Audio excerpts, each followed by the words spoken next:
బస్సుల సంఖ్యను పెంచడమే కాకుండా 6,400 మంది ఉద్యోగులను ఇప్పటికే అదనంగా నియమించడం జరిగింది. ప్రభుత్వం ఈ పథకం అమలుకు ఆర్టీసీకి క్రమం తప్పకుండా నిధులు చెల్లిస్తూ ఉంది. మహాలక్ష్మి పథకంలో భాగంగా అర్హులైన మహిళలకు గ్యాస్ సిలిండర్ను 500 రూపాయలకే పంపిణీ చేస్తున్నాం.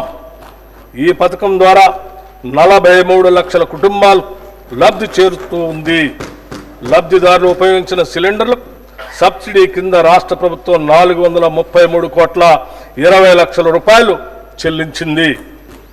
గృహజ్యోతి పథకం కింద 200 యూనిట్లకు లోబడి విద్యుత్తును వినియోగిస్తున్న వారికి ఉచిత విద్యుత్తుని అందిస్తున్నాము. ఈ పథకం కింద 50 లక్షల కుటుంబాలు లబ్ధి పొందుతున్నాయి. ఈ పథకం కోసం ఇప్పటికే 1,775 కోట్లు 15 లక్షల రూపాయలు విద్యుత్ సంస్థలకి సబ్సిడీగా చెల్లించడం జరిగింది. ఇందిరమ్మ ఇళ్ల పథకాన్ని 2024 మార్చి నెలలో ప్రారంభించి ఇళ్ల పట్టాలను ఆడబిడ్డల పేరుతోనే ఇవ్వాలని నిర్ణయించాం. 22,500 కోట్ల రూపాయల అంచనా వ్యయంతో ప్రతి నియోజకవర్గానికి కనీసం 3,500 చొప్పున మొత్తం 4,000 ఇళ్లను మంజూరు చేస్తాం. గత ప్రభుత్వం 10 ఏళ్ల పాటు నిరుపేదలకు డబుల్ బెడ్రూమ్ ఇళ్లను ఇస్తామని ఆశలు రేకెత్తించి చివరకు నిరాశా నిస్పృహలనే మిగిల్చింది.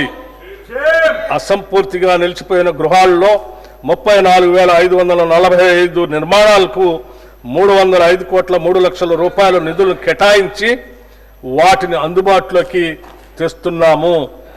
అంతేకాకుండా ఔటర్ రింగ్ రోడ్డును ఆనుకొని హైదరాబాద్ నగరం నలువైపులా శాటిలైట్ టౌన్షిప్లు ఏర్పాటు చేసి అల్పాదాయ మరియు మధ్య తరగతి వర్గాలకు అందుబాటులో ఉండే విధంగా గృహ సముదాయాలను నిర్మించే ప్రణాళిక రూపొందిస్తున్నాం.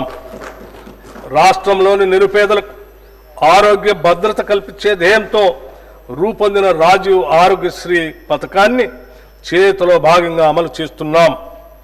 ఈ పథకం కింద ఉచిత వైద్య పరిమితిని 5 లక్షల రూపాయల నుండి 10 లక్షల రూపాయల వరకు పెంచడం వల్ల దారిద్ర్య రేఖకు దిగువనున్న 90.10 లక్షల కుటుంబాలకి లబ్ధి చేకూరింది. వైద్య వ్యయ పరిమితిని పెంచడంతో పాటు ఆరోగ్యశ్రీ పరిధిలోకి వచ్చే 1,375 వైద్య చికిత్సల ధరలను కూడా 20% పెంచాం. అదనంగా 163 రకాల చికిత్సలను ఆరోగ్యశ్రీ పరిధిలోకి తీసుకురావడంతో 1,835 వైద్యపరమైన వివిధ ప్యాకేజీలు పేద ప్రజలకు అందుబాటులోకి వచ్చాయి. పెరుగుతున్న వ్యవసాయ పెట్టుబడి కోసం రైతులు అప్పులు చేయక తప్పనిసరి పరిస్థితి ఏర్పడింది.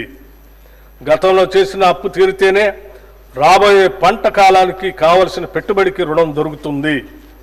మన రైతన్నలకు ఇచ్చిన మాటకు కట్టుబడి మా ప్రభుత్వం వారిని రుణవిముక్తులు చేసింది. వారికి 2 లక్షల లోపు రుణాలను మాఫీ చేసింది. ఇప్పటి వరకు 25.35 లక్షల మంది రైతులకు 20,616 కోట్ల 89 లక్షల రూపాయలు రుణమాఫీ చేశాం. దీనివల్ల రైతులు మళ్లీ వ్యవసాయ రుణాలు పొందటానికి మార్గం సుగమమైంది. ఈ భారీ రుణమాఫీతో తెలంగాణ రాష్ట్రంలోని రైతుల ఆర్థిక మరియు సామాజిక స్థితిగతులు మెరుగుపరిచేందుకు బాటలు వేశాం.